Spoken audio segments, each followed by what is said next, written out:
So, many resources consider social cohesion to be one of the most important features of a resilient society.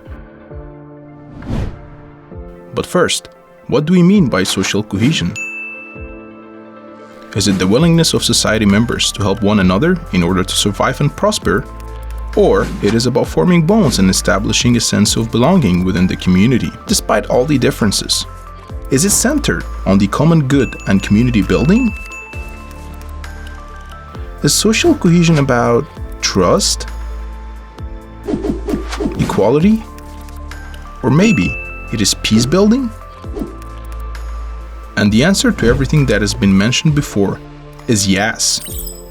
Social cohesion is a sign of strength of relationships and unity of the components of society. And it has a direct impact on the economic growth of countries.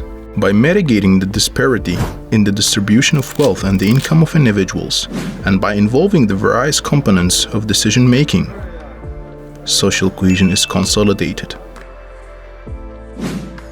On the contrary, focusing on the differences will cause the division of society components, with each group working for its own interest, rather than the common good.